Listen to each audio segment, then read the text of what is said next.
What's up, ladies and gentlemen? It is the King and I Life podcast, hosted by myself, Soul Toucher the Poet, and my brother, Son Soul X, in his joint. Check it out.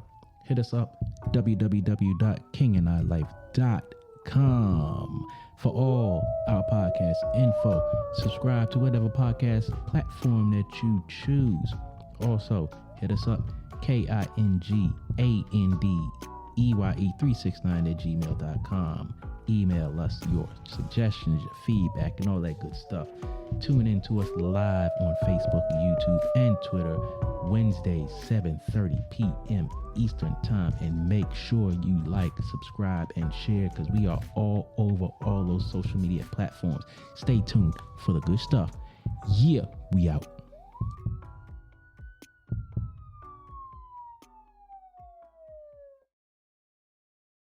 Mic check, mic check, mic check. What's up, ladies and gentlemen?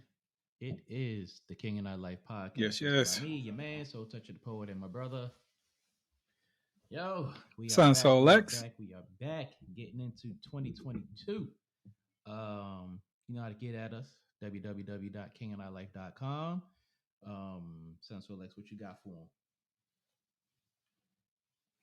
And you guys can also reach out to us at our email, which is KINGANDEYE369@gmail.com. Again, that's KingandI369@gmail.com.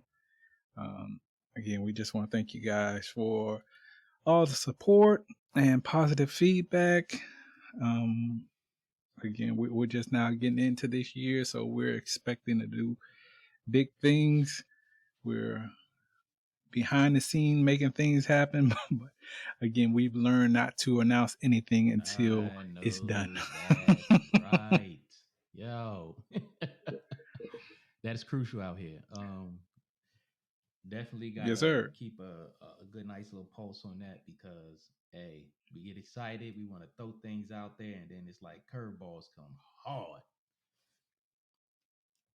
Yeah, out of nowhere. But, yeah, we're going to jump into into this topic. We're going to be talking about friends and decisions that they make. We was chopping it up last week and thought this would be a good topic. Yes, sir. And it's funny, we just start. Well, what it was a friend of mine. I'm not gonna mention any names or anything, but they keep making counterproductive decisions, and they're asking me and some more of my other friends, what do we think they should do? So lo and behold, they still do exactly the opposite of what we suggest they do. So I was discussing it with Soul Toucher, and that brought us to this point here. Right. And it's not like we are the end all, know all, but it's just like if your friends, family, or whatever come to you for your insight, input, advice, or you observe them making these decisions, it's like, yo, I don't think that's a good idea, whatever the case may be. But, it's oftentimes where people just keep making these decisions over or not making the proper decisions. And it's like, at what point, especially when you are mid-20s, 30s, and definitely in your 40s going into your 50s, it's like, yo, really? Yes, definitely. Again, like Soul Toucher was saying, we are not definitely the definition or the dictionary when it comes down to certain things. We don't know it all, but it's kind of hard when you watch your friends go through a continuous cycle of making bad decisions. And it's kind of like you want to help them, but you can't. But anyway, friends and the decisions that they make. We are in an age where friends can really help or really harm you. We as friends sometimes make bad decisions without thinking of our friends, or even though our choices may affect our friends. Um, how do we handle friends where they get out of line or cross lines that we thought shouldn't ever be crossed? Can we ever be friends again if we split on bad terms? Some friendships can't be healed. So, how do you move on from those Several situations? questions to be answered. But yeah, we're gonna get into it. I don't know. I mean, if I could sum those couple of questions up to a quick answer right up front. Um, when my friends or families or whatever, they're making bad decisions that affect them, that doesn't, for me, I don't, for me, there's no lines crossed. There's no reason for us to split on bad terms or anything for us to heal. Um, Right. if that make person is making bad decisions that only affect them, and what I mean by that is I'm not concerned about anybody else in their circle, that whatever the case may be, but if I see that their bad choices are affecting them, um and I don't say I don't care about everybody else in that circle. What I mean is I'm observing this person doing stuff that, like, self-destructive stuff. If I get to the point where I it's just irritating to me, I'll just fall back. It's nothing to, break friendship or anything like that. Because at the end of the day, I can't stress over your poor decisions, and that goes for friends, family, siblings, children, all that. I'm just gonna fall back and let you do you. If you bring it back around to get your stuff together, cool. If not, cool. Because peace of mind is everything for me. Definitely. Um, I'll say, looking at the subject matter, when I was younger, a lot of my friends made horrible decisions that sometimes often affected other friends. Um, I give you an example. I had friends who would always find themselves in trouble with the law. So that would mean, being a responsible friend, you do everything you can to get your friend out of jail. And of course, that means you have to spend bread sometimes, I do. mostly all the time. Um, as someone in this age bracket, meaning, the 40 age bracket, I don't have friends who make those type of decisions anymore. But I still have friends who, when it comes down to relationships, um, they perhaps don't make the best decisions. But I feel like I've had situations where some friends, we just had to part ways.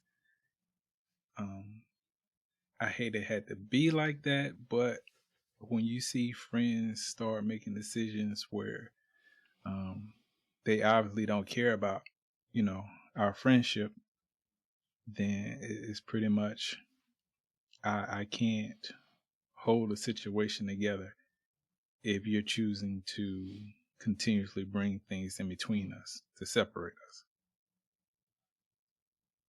But I'll get into more of those situations as we go on Yeah. with the So conversation. before we really jump deep into the conversation, or however, I was watching the Breakfast Club last week, and TK Kirkland was on there, and I often see him on, mostly on Vlad TV, and he gives, or whatever interview he's being interviewed, but mostly I see him on Vlad TV. But he's always dropping some serious gems, and when he was on Breakfast Club last week, uh he dropped, a gem, and I had to just stop the video because I did not want to get too far past the part that he spoke that stuck out to me, and it kind of relates to this topic. So I'm gonna drop this clip right quick, and then we just gonna get into our conversation. My kids know to keep me in the house. Yeah. But I work out so much. I take care of my body so much. I'm hoping that I can really not go that route in life, because what I explain on these shows and other shows is not how well you live, is how well you die. Break that down a little more. See, because I've seen so many people so successful their whole life, but they die lonely in a home somewhere. No money, the children don't come see you, or you think your children was going to take care of you when you get older, and the kids just take you somewhere and abandon you. So I always tell people, bet on yourself, take care of your body, so you don't really put your children in a position to really call they bluff. Wow. See, a lot of people be thinking their children going to look out for them. And you end. Yeah. Wow. You know, a lot of that stood out to me because when you look at friends and family and the decisions that they make, a lot of them ain't taking care of themselves. And then that goes to what you were saying about people who make bad choices in relationships. It's like you're not taking good care of yourself. And like he said, it's not how you live, it's how you die. I mean, it's cool to live good, but if you are not living good in the sense of you're taking care of yourself to when you get to that point where it's time to die, then it's like you made a whole lot of bad decisions. Yeah, definitely. I mean, I was totally feeling that. What really brought it home for me was when he was saying, you know, some people are depending on their kids to eventually look out for them, but you know that's not always the case, because their kids are obviously into different things, and you know that bond was not there while your kids were growing up. So you're thinking as a one thing, and your kids like, no, it's not like that. And you know, sometimes it's not even a bond. It's like some of these kids just don't have it together, period. And let's just So say, true. you know, you live in your life, you think you're doing everything that you should be doing, or whatever the case may be. And let's just say you're not taking care of yourself in certain aspects, and you see your child is definitely not taking care of themselves. You definitely can't expect them to make good decisions on your behalf. It's like they don't even make good decisions for their life. So it's like, damn, you know, you here, you my child. I would hope that you made decisions, lived your life to not only honor my legacy, but to live a productive life. Like, just make good decisions. It's like you look at them and sometimes you be like, are you my child? Like, I don't remember making piss poor decisions like that. Yeah, definitely. I have some friends, you know, where their kids really was like one of those apples that fell far, Mm. far, far from the tree.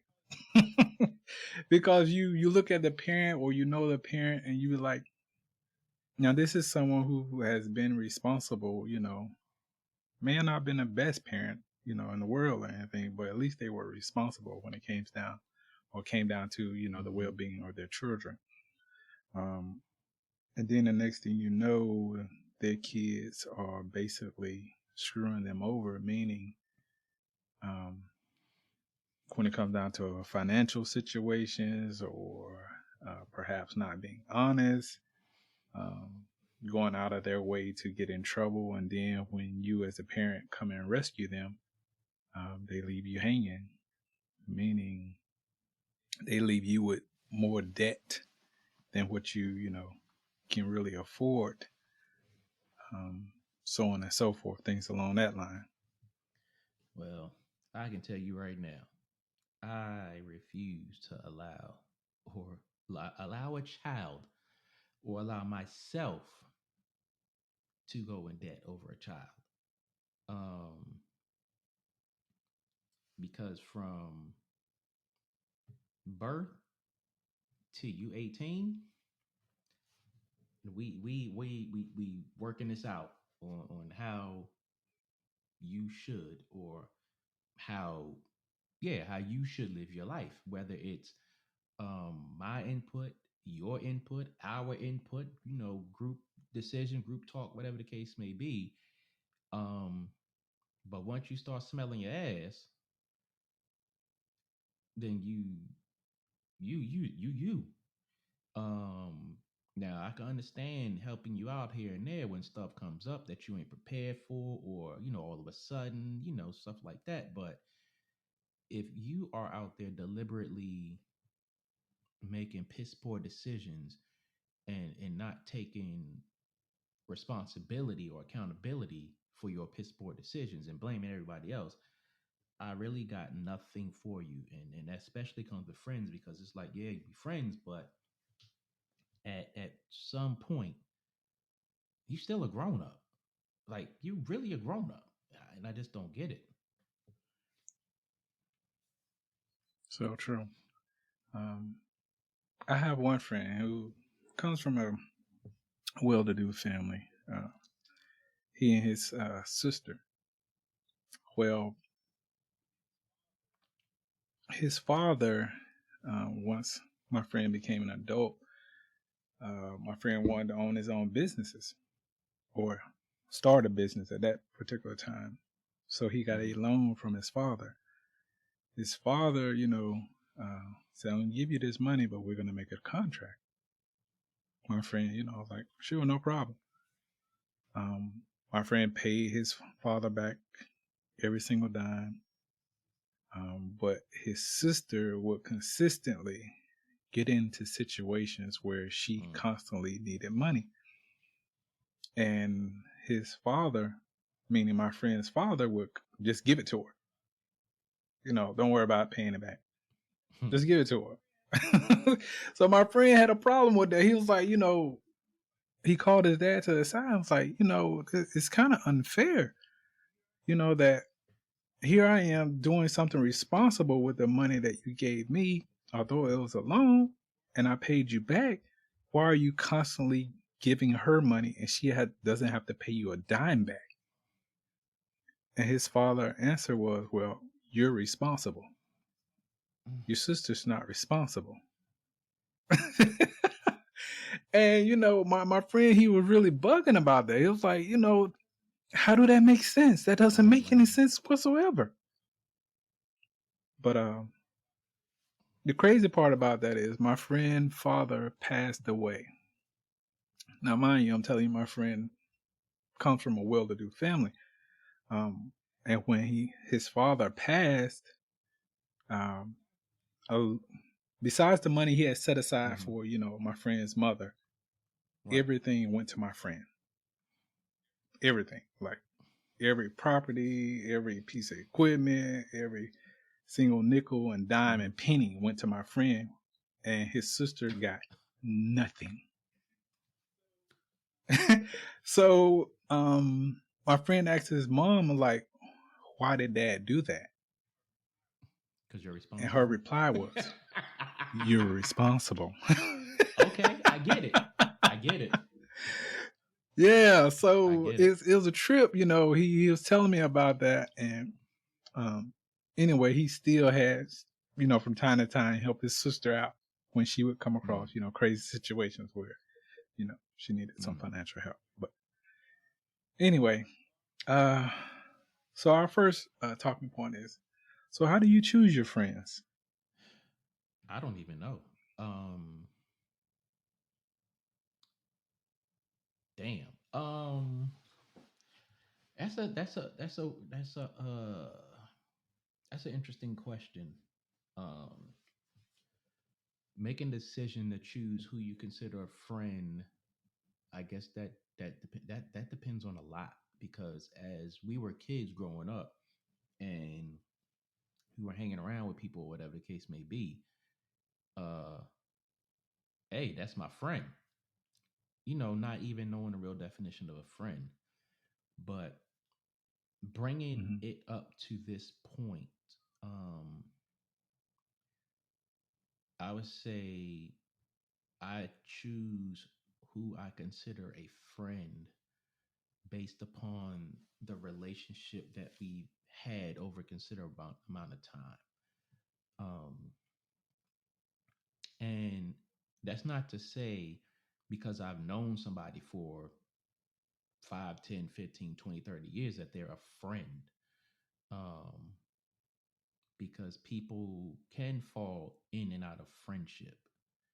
Um, but for me, I guess I would say a friend is someone that no matter what, no matter what length of time, when we link up, when we communicate, or whatever the case may be, there are very few discrepancies between us, and if there are any discrepancies, we can work them out amongst ourselves, and it's not a situation of, you know, I'm gonna find out a week, month, year, or whatever later that this person that I thought was a friend, come to find out this joker was, dogging me behind my back or whatever. So that's how, I mean, I would choose a friend. Cool. I'm about like you. I have friends that I've known for years and years, and I have associates I've known for years, but some of my associates I don't refer to them as friends. Now how I go about choosing my friends is I go by their actions. The ones who have been down for me have proven it time and time again, simply because of their actions. And it was because they just did it on their own. You know what I mean? Like certain situations would come up and they knew or could see, I may have needed something and they didn't ask, they just took care of it. And me, the same for them. I've had friends call me in the middle of the night, saying, I need you here, and I'm there. Thank goodness it was never a situation where, either one of us ended up going to jail. But, there are some touchy-feely situations, meaning, people could have gotten hurt, but because my friend called me and said, hey, I need you, we were able to, figure the situation out where no one got hurt and no one went to jail. But again, all my friends, the ones I've known for years and years, it was always an organic thing. It wasn't like, well, I met someone and we just automatically talked and there you go, we friends. You know what I'm saying? It was more like along the lines of we met, started hanging out. It wasn't a question of, oh, okay, are we friends? It was just, It just happened. We're friends. So, and again, I consider all of my friends now brothers and sisters, the ones that I've known for years and years. Because again, no matter where they're at or what we're doing or where I'm at or what I'm doing, when we get together, it's like we never left each other's side. Yeah. I mean, at my job, it's only a couple of people that I would consider cool like that. This one in particular, like when he started working at the job not too long after I did. And then, after a while we started, rapping at each other and we had a lot in common. From Brooklyn or whatever. But it was like real organic. It is like we never really like hung out like that. But it's like when we was at work, we would talk, and it's like we would talk to each other about no matter what. And it's like, as far as I know, he don't put my business out there. I don't put his business out there. And we can sit there and talk to each other and talk about whoever else that worked with us or whatever the case may be. And it's like whatever we talked about was like strictly like right there between us. And it's like, to this day, that's my man 50 grand. It's like, again, but we don't hang out like that. And it's like, it's not like we always Right. texting each other or whatever the case may be. But it's like, I ran into him last week when I was at the building. We sat there and rapped for a little bit, caught up a little bit, you know what I'm saying? And it's like, that's my man. It's like, yeah, Yeah. some he had situations where, he was telling me about whatever. And, I threw, my hand out there for him. He took it and it's like, all right, cool. You know what I'm saying? It's like, it's people like that are few and far in between. So, I mean, I think it's more of a situation where, like you said, it's organic. It's not something where, hey, you're gonna be my friend, and if you're gonna be my friend, this is it. Because that's what we did when we was little. You got to be my friend, and you can't be that person's Yeah. friend. It's like, nah. If we rock like that, if we vibe like that, it's organic, and you just a lot of that stuff is unspoken. It doesn't have to be put out there like that. Right. And for excuse me, anybody that I consider a friend or close to it, or even if I call them family, it's like it's things that we don't have to say. It's just off the break understood. Right. Definitely. I definitely have countless of friends just like that. Like organic, straight up organic. And I'm still friends with my second best friend, which was unrelated. My first best friend was my cousin, or is my cousin, David. But my second best friend is a gentleman named Kenneth. And I'm talking sandbox. me and this dude kicked it in the sandbox together. And, I have come up, over the ages, and we are still great friends to this day. We don't talk as much. Unfortunately, he's busy, I'm busy, but we're still friends. Yeah. I have maybe 2 people. I mean, I can't even consider them friends. Like I consider them like brother and sister, and it's like, and again, like the first one, like when I first moved here in '95, and we were working at Procter and Gamble warehouse, and you know, I needed a ride or whatever. Me, him, and this other dude, and he was telling us about the situation with the car or whatever, and the other dude hopped up out the car. Damn that, I'm riding. It's like, what up? Let's go. And from that day, we've been friends that long, brothers that long. We probably only had maybe like 1 or 2 situations to where we wasn't speaking to each other, but to this day, whatever he need and I got it, he got it. Whatever I need, he got it, I got it. We attend each other's family stuff. His family embraces me, my family embraces him, just like my homegirl that I went on a cruise with, same way. We've been friends since like '97. Her family treats me like family, and my family treats her like family, and it's like it's just organic. It's nothing to it. Yeah. Yeah, that's what's up. So I guess that leads into the next segment, which is lifelong friends.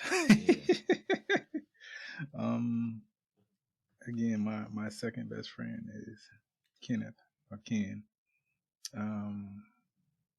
After that, let me see. I had. Sorry, I'm trying to think of my friends in order that I met them in. There was Jelando. Me and him are still friends. He's a college professor now. I had another friend, Robert. His mother was Korean and his father was Italian. I haven't talked to him in years. The last actually heard, he had actually was going through some things. I ain't gonna put his business out there, but then after that, you been yeah, because I moved to Germany after that. and me and you start rocking after that. Let me see. Then when I moved to my senior year of high school, my friend Gerald, me and him, we're like brothers. I had some more friends, but they all kind of fell by the wayside.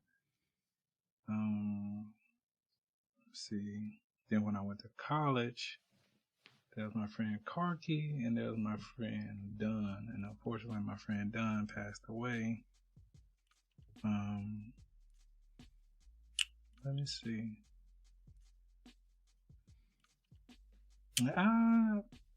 Oh yeah, and then when I started working at this first place after college, I have a friend named Dennis. Me and him are still cool. Watched his kids grow up. I watched them be born, or after they came home from being born, and now they're all grown and doing their thing. And then I had another friend, Terry. Me and Terry was like my big brother. When I started working, he took me under his wing, and we've been brothers ever since. And then I got a couple more friends, but anyway, just lifelong friends, man. We're gonna come back talking about friends and decisions that make. Hanging Out Life podcast is me, Soul Touch the Poet. And again, Son Soul Lex. Check us out on YouTube. It's gonna be the corresponding video, and like, subscribe, share, comment. Hit that bell notification. If you listen to the audio, whatever podcast platform that you are on, fill out the survey that goes along with the episode. Much appreciated. Son Soul Lex, you got anything closing before we switch up?